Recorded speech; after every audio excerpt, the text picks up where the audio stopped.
And we've got another thing we're going to do today.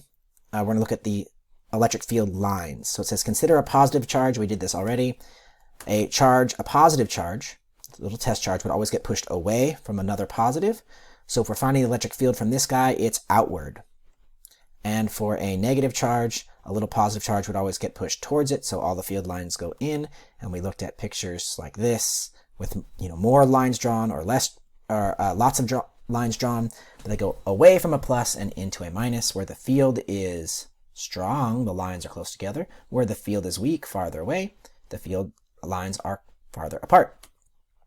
So now what if we had two positive charges and we wanted to draw the electric field, the net electric field from these guys?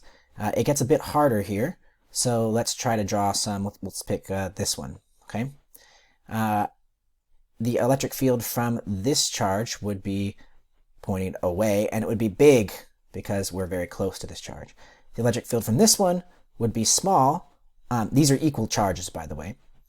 Would be small because we're so far away from it. So something like this. When we draw the net result, it's gonna, if I add that little vector there and move it up here, then my end result is going to be like this way.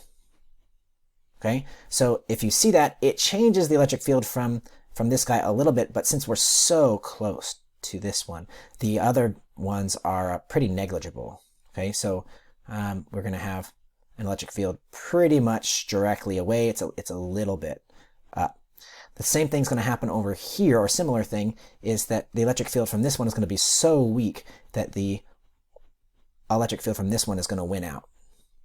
Okay? But see, in here in the middle, the electric field from this one will be up and to the right.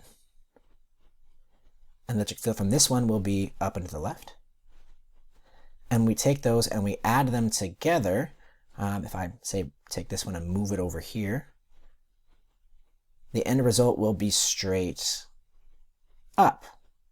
Okay, so I wish it would let me erase these guys, one by one, but I don't think it will let me erase them one by one.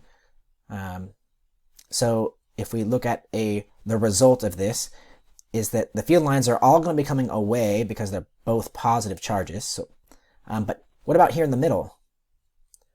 If you put a little positive charge right there, the positive charge would not get pushed to the right or to the left. It'd be just barely being held, or it would stay there because this one would push it to the right and this one would push it to the left. So the electric field right in the very, very middle is nothing. There is no electric field. So the field lines here need to be very far apart. So it ends up looking something like, I need to switch out of draw mode. Oops, something went too far. Come on now. Like this, okay? The field lines curve and go away from the positive charges, and here in the middle it's very weak. These lines end up kind of curving finally. They'll eventually go away from each other. Right now it looks like they're getting closer, but way out there they would curve away. But this is what it looks like for two positive charges. Well, what would it look like for two negative charges? I already showed it to you, unfortunately. But remember, plus and minus are arbitrary. So we could use plus plus, and minus minus has to look exactly the same because the world doesn't care what we called plus and minus. The only difference is man chose this as minus, and man chose that the electric field lines go into a minus. So the pictures look identical. It's just that we switched the sign, and so we switched the direction of the arrows. If you had we could draw these, if you will. These are kind of a different kind of pictures of in close the field is strong, in close the field is strong, out here it's pretty weak, and in the middle here, see, it's all up, up, up in the very middle, and here it's very weak, and then bigger, bigger, bigger, bigger, bigger, and then it'll eventually get weaker, weaker, weaker, down. These were equal plus charges.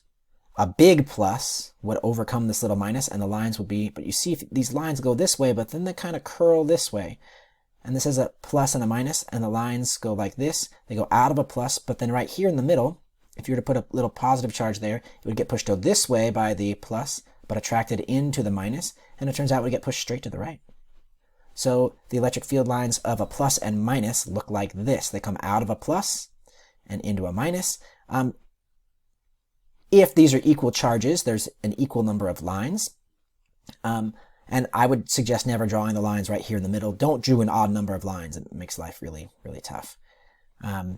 So you have a handout I gave you, the last handout, on the very back. It says this. It says, electric field lines are a nice quasi-quantitative way to visualize electric fields. Quasi-quantitative means sort of. They're sort of quantitative, sort of numbery way to visualize the electric field, to visualize electric fields. And the lines don't really exist, just the electric field does, but this is how it works. To read a picture, the direction of the field at any point is tangent to the line at that point. And I'll show you what I mean by that. If we go to a picture like this, if you're right here, you get the electric field is this way. And if you're right here, the electric field is pointing outward this way along a straight line. I guess I could try to draw that. The electric field is that way. Whatever, just zoom really in on this line. And these were outward, so like this. And right here, they'd be coming, this way inward because the line's coming that way. And it's not erasing for me. There we go.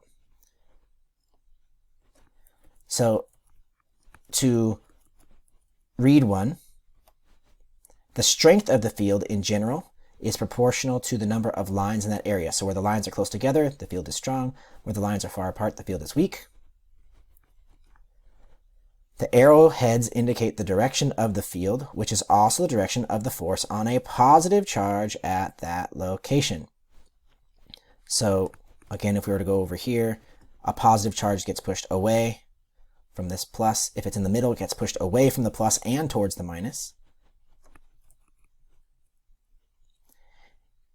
And then if you're going to draw a picture, each line begins at a positive charge, or if it's going into a negative, it comes from infinity, and this is hard to, I'll show you the picture, but and a line ends at a negative or at infinity. So if you look at this picture here, these lines might go out toward infinity. If you get really far away from this, you wouldn't notice that it was a +2 charge and a -1 charge. You would think it was just a +1 charge. Like suppose a +2 and a -1 together make a +1. If you're really far away, you wouldn't notice that there was 2 charges. You would think there was 1, and all these lines are just going to be pointing outward, really far away. And so they'll just go out to infinity. If this were a negative charge and this were a positive charge, the lines would be coming inward from infinity. But otherwise, lines start from a plus and go into a minus, and you'll see some pictures. It says the number of lines out of a positive charge and into a negative charge is proportional to the magnitude of the charge. And I'll come back to that. And we'll do a problem with it, but basically it means, see, if you count the lines coming out of this plus, there's 1, 2, 3, 4, 5, 6, 7, 8, and also 8 down here for a total of 16. But this only has 1, 2, 3, 4 on top, 1, 2, 3, 4 on bottom. So it has 8 going in, and this one has 16 coming out. So this charge is double the charge of that one, because 16 is twice as much as 8. So the number of lines coming in or out of the charge is proportional to the magnitude of the charge. If somebody's drawing, in this given picture, we could have drawn 32 lines out of the plus and 16 out of the minus. It doesn't matter as long as the number of lines out of this is double this. But don't pick odd numbers. That makes it hard. But that's, I keep going to that funny picture. And that says the lines never cross. Okay, so why do the lines never cross? Well, this right here, why is this pointing in this direction here to the right? Well, it's because the plus is pushing this way, and the minus is, the plus is a bigger charge, so the plus is pushing this way, and the minus is attracting inward, so like this. Basically, if you're right here, you're getting pushed away, and you're also getting pulled inward, right? So I'm just adding this vector up there, so the line is to the right. It's not erasing for me. It takes a little while. There we go. So the lines never cross, because if the lines did cross, if you were right here, it would get pushed. Suppose 2 lines crossed each other, like this line came and crossed this one. Where it crosses, this where if this line and this line, say, were to cross, two lines were to cross, and you have an object right here, which way would it get pushed? The electric field is like in two different directions. So the lines can't cross because it can't be getting pushed this way along this line. Say this arrow were outward, and this arrow were outward. Come on, it's not drawn for me.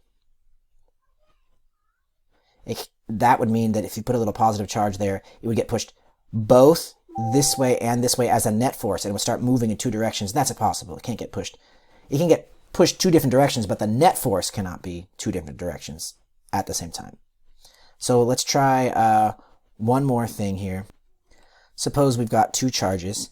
It says one is a minus 3 nanocoulomb. What is the other one? So suppose that I got the freehand here. This is not going to be easy for me to draw, but suppose the lines go like this. And we look at this. Oh man, it didn't do that very well. It didn't drew a straight line on me. This is nice and funky, isn't it? All right, suppose this one has 8 lines coming out of it. All right. And this one has these coming out like this. Oh, I didn't draw it very well. It's not liking me. There we go. This one should be more curvy. And then what if this is inward lines? Well, if these lines are pointing towards that charge, what charge is it, plus or minus? That's the first question. Oh, I messed it up. These got to be going inward.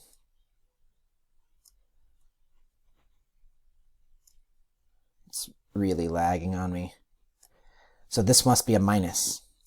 If this is a minus, this must be what? Well, it's got to be the same charge because the lines are it's not going from a plus looping around to make a minus. So this must be another minus charge. If this were a plus charge and this were a minus charge, it would look, the lines would be doing something like this. Remember that before? Okay, where they were going up and around like that. Shouldn't have drawn those, I guess. Now, what's the charge of this one? Well, if this was minus 3 nanocoulombs and it has 6 lines coming out of it, what's the charge on this one? It's also minus, but if minus 3, if 3 nanocoulombs gets 6 lines, then what charge gets what charge gets 8 lines? So think of this as 2 lines for every nanocoulomb, because 6 lines for 3 nanocoulombs. So if each line represents half a nanocoulomb, and this has 8 lines, this would be 4 nanocoulombs, a charge of minus 4, and this is a charge of minus 3, because the ratio of the lines is 4 to 3. So if this is 3, this must be 4 nanocoulombs. And maybe I'll try to get maybe this would have been better to do on a piece of paper. So your homework looks like this. And if we look at this one here, these lines are going out, where these lines are going in, so we can tell the charges on these guys about whether they are plus, whether they're minus, and you can start counting lines. Since this is symmetric, sometimes I don't even count, I'll just count one side. So this has 1, 2, 3, 4, 5, 6, 7, 8, 9 lines, and this has 3, so the ratio of charges, magnitude is 9 to 3, or 3 to 1, so this charge must be 3 times bigger than that one. I shouldn't have told you that because that was your homework, but that's how you look at these. Okay, the ratio of the lines is the ratio of the charge magnitude, but one might be plus while the other one is minus. So hopefully that will help you with your homework.